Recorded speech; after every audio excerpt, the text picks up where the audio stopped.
Comment investir 10 000 euros intelligemment? C'est ce qu'on va regarder aujourd'hui.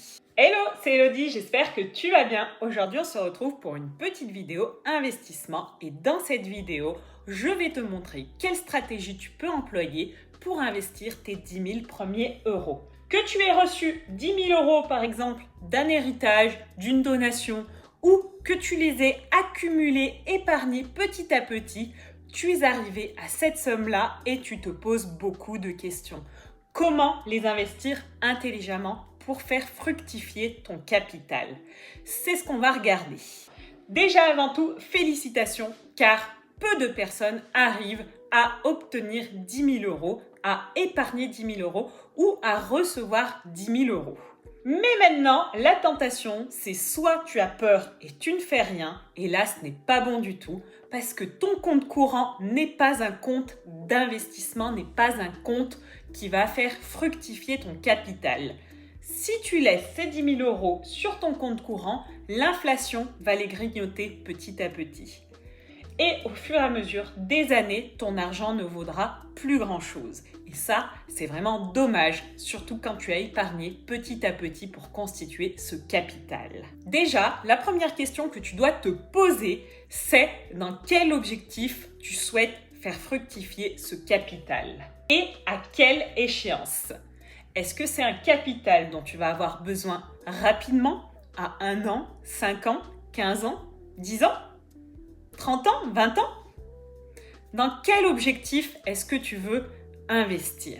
Est-ce que c'est pour te payer ta maison de tes rêves d'ici une dizaine d'années? Est-ce que c'est pour dans 20 ans payer les études de tes enfants ou leur donner un coup de pouce dans la vie? Est-ce que c'est pour d'ici une quinzaine d'années être libre financièrement et arrêter de travailler? Ou est-ce que c'est pour te faire un complément de retraite pour pouvoir être beaucoup plus à l'aise à cette période de ta vie? Ou bien, est-ce que c'est pour te faire un achat plaisir, t'acheter une voiture, te faire un voyage d'ici 1 ou 2 ans, un tour du monde peut-être que tu envisages de partir 6 mois en tour du monde d'ici 2 ans. Comme tu peux le voir, les objectifs peuvent être nombreux et les horizons d'investissement très divers. Il va vraiment falloir que tu aies en tête ton objectif pour choisir ta stratégie d'investissement.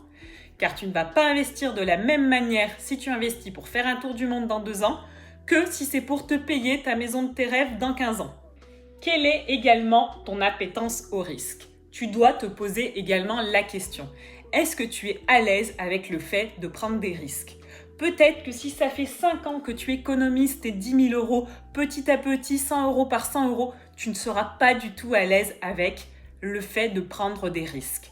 Par contre, si tu as reçu cette somme en donation, peut-être que tu seras beaucoup plus à l'aise avec le fait de prendre des risques, car ce n'est pas de l'argent dont tu as véritablement besoin.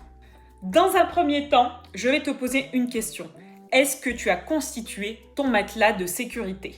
Ton matelas de sécurité, qu'est-ce que c'est? C'est environ 6 mois de dépenses, de toutes tes dépenses courantes, c'est-à-dire le loyer, les assurances, la nourriture, etc. En fait, c'est une somme qui va te permettre de vivre pendant 6 mois sans revenus. Ça, c'est la première chose à faire avant de vouloir investir. C'est vraiment de te constituer ce matelas de sécurité qui va te sécuriser et t'apporter une liberté et une tranquillité d'esprit. Pour cette enveloppe, tu peux la stocker de façon accessible sur un livret de type livret A, un livret garanti, pour ne pas avoir la crainte que ton capital s'érode. Donc de type livret A, ou si tu es éligible, le LEP est encore mieux parce qu'il suit le cours de l'inflation. Et donc ça, c'est super intéressant. Le livret A, à l'heure actuelle, il est aux alentours de 3%, je crois, quelque chose comme ça. Mais voilà, il n'est pas forcément corrélé à l'inflation, alors que le LEP, lui, est corrélé à l'inflation. Si tu es éligible au LEP, c'est sous condition de revenus, essaye de placer ton matelas de sécurité dans le LEP. Maintenant, on va dire que tu as fait ton travail, ton matelas de sécurité, donc ça, on va dire que c'est tout bon. Tu as tes 10 000 euros et tu souhaites les investir. Plusieurs choix vont s'offrir à toi. La bourse, l'immobilier, les cryptos, le private equity par exemple. Et tu ne sais pas quoi choisir. On va regarder ensemble selon ta stratégie. Déjà, au niveau des actions. Les actions, l'avantage, c'est que tu vas pouvoir récupérer assez facilement ton investissement.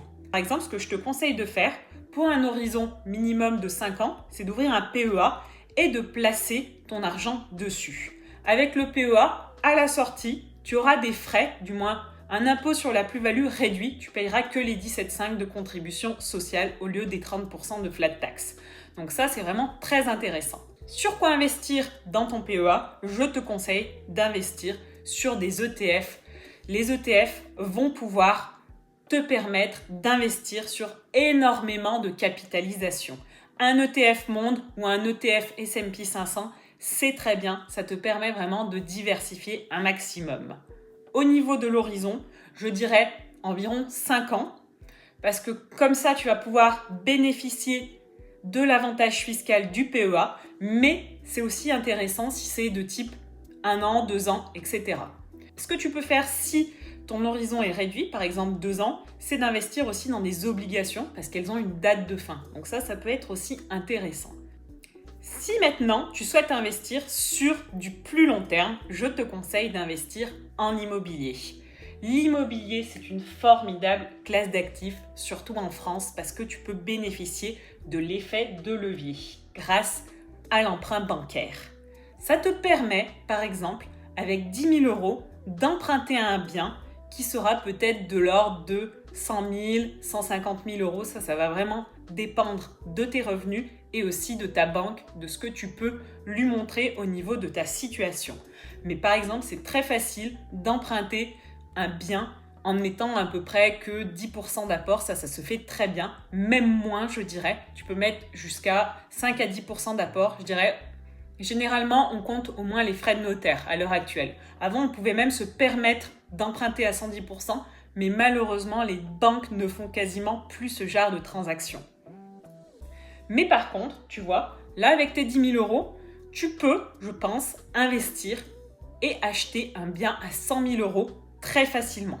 Moi, je sais que dans mes biens, voilà, les biens autour de 100 000 euros, je mets 8-10 000 euros maximum d'apport, mais pas plus en fait. Ça ne sert à rien de mettre plus parce que l'intérêt de l'immobilier, c'est vraiment de profiter de l'effet de levier.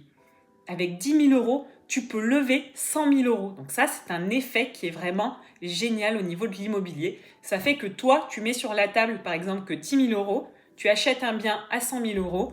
Tous les mois, tu vas recevoir un loyer. Peut-être un loyer de, on va dire, avec 100 000 euros, tu vas acheter peut-être un T3, quelque chose comme ça. Donc, tu vas pouvoir le louer, suivant les régions, peut-être 700, 800 euros.